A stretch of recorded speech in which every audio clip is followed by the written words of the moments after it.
All right. Good morning, Mr. Dillon. How are you today? Fabulous, thank you. Good. So I'd like to talk to you about your new book, Staying Motivated. But before we do, would you like to give us a little insight on your background on how you gained such insight and motivation? Sure. You know, I started in the work world at 18, and I had no education, no work skills, no connections, nothing. And I got a job in a steel foundry, and I hated it. I worked a three-way swing shift, and I said, you know, there's got to be a better way to make a living. And I was glad to have the job because I needed to eat, but I hated what I was doing. Well, eventually they laid me off after about a year. So here I am, no skills, nothing to offer the market, and even this rotten factory didn't want me. So you can imagine how this was for my confidence. Well, I ended up getting a job doing the one thing I said I never wanted to do, and that was sales. They tricked me. Okay? I'm glad they did, but they tricked me. And what was so great about it is not how much I earned, which was a lot, but it's what I learned, and it changed my life. And so I was 100% commission, and I stayed that way for my entire career. Okay, I never had a guaranteed paycheck in my life. So if I wasn't motivated, I wasn't going to eat, and I like to eat.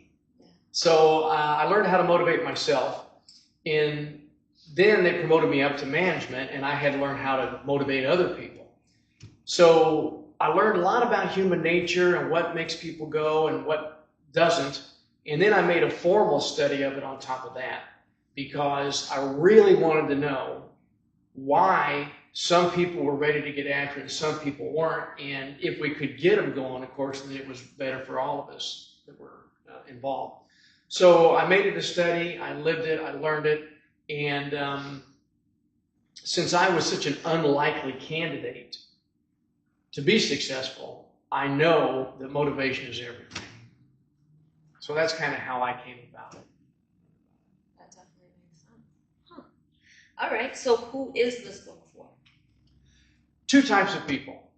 One, it's the people who know what they need to do, and they just can't seem to get themselves to do it. And I talk to people, and they're like, you know, if I could just mind myself. And this is most people. They know what they need to do, but they just don't do it. And the second category of people is people who know what to do, they get after it, they do it, but they don't stay with it. And so that's why I say, if it doesn't last, it doesn't count. Because you can't have permanent success from temporary action. See? So what I try to do is train people to get motivated and then how to keep that motivation fire going so that they can move on to what they're capable of doing. I like that. Yeah. That's important. I like that. Okay. What can someone gain by reading the book, or why should they buy it? Well, I think that what they're going to gain is they're going to gain the motivation to do what they're after, and two, they're going to learn how to keep applying that consistently.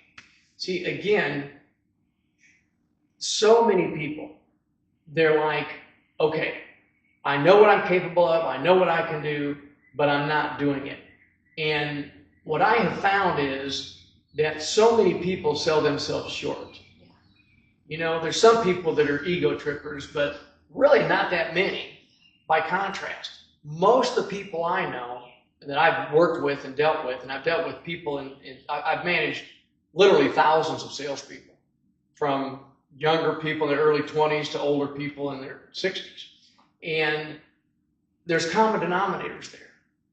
And so I think that if a person really understands that they can do what they're capable of, and I ask people, and a lot of people, this just stops them. I say, what could you do if you were really motivated?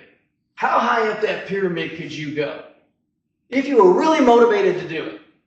And most people say, well, if I was really motivated, I could go to the top or pretty close to the top. And yet they're down here. See? So it comes down to motivation. So that's what people can gain. I've taken it apart step by step, all the different facets of motivation.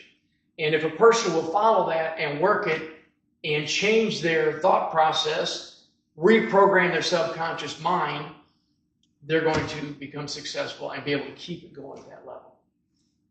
Interesting. Okay. Do you think motivation can be learned or taught? Yes, I think it can be both. It can definitely be learned because I didn't know anything about motivation when I started. I was way down here on the pyramid. And, people on the very bottom down here, all they can think about is where's the next meal coming from, right? Somebody's living in Bangladesh making $600 a year. All they want to know is where's the next meal coming from. People get up a little bit higher and they start thinking about a little bit more than just getting by but not much. And then they get up a little bit higher and they're like, okay, I'm doing pretty good. I'm doing all right. And at this point, somewhere in here, most people sell out. But they do it in a socially acceptable way. And they say, okay, I'm not a burden to anybody. I'm paying my bills. I'm okay.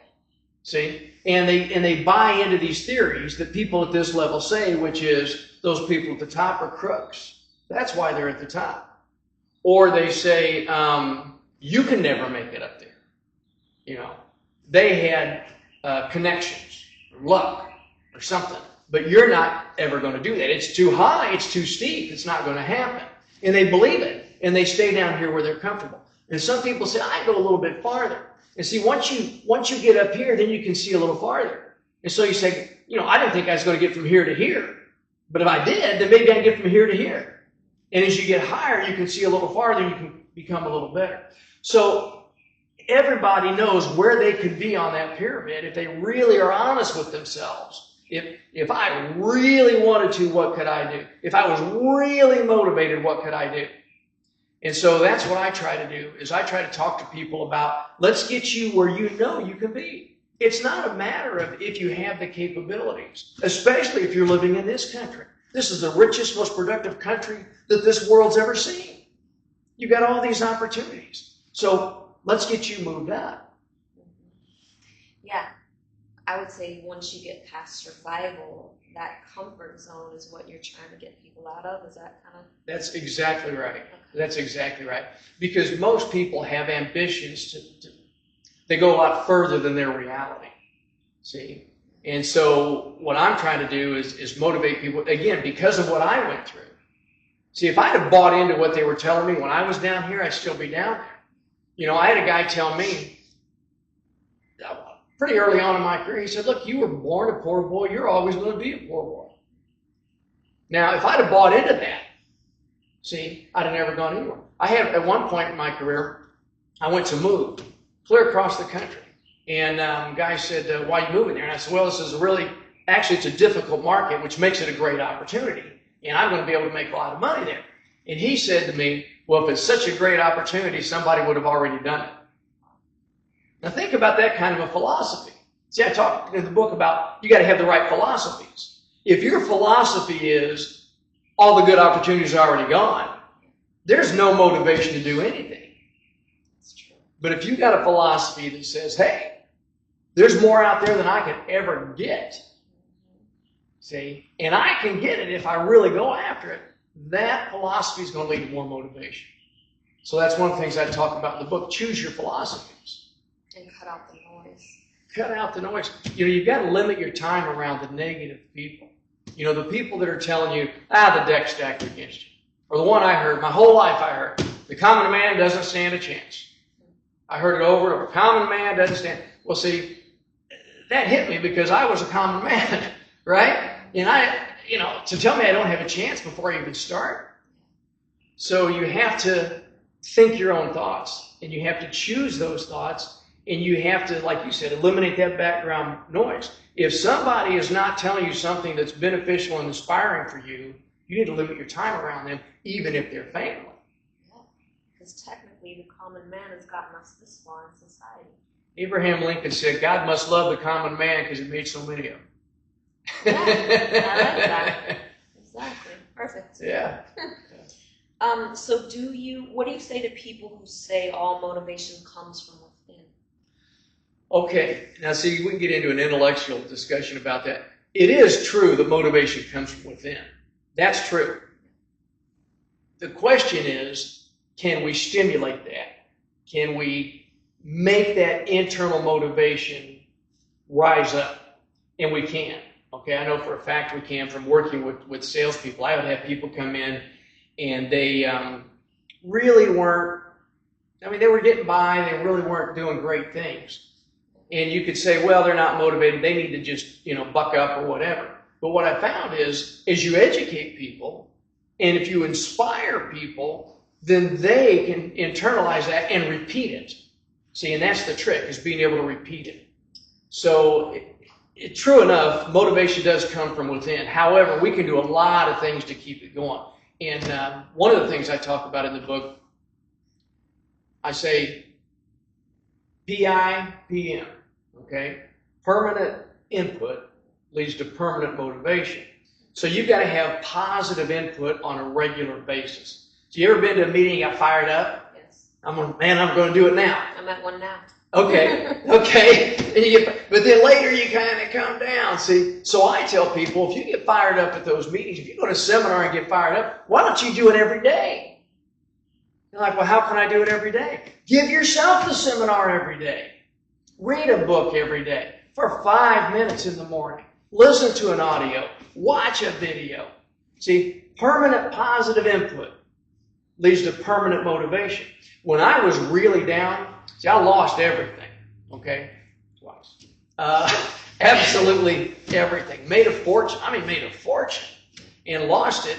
And was so broke that I rented an empty apartment and slept on the floor. Okay? I was not motivated at that point. I was despondent. And I was, what's the word? I was angry. Okay? Resentful. That's the word. I was very resentful that I had worked all these years and made all this money, and I just had the rug yanked out from under me.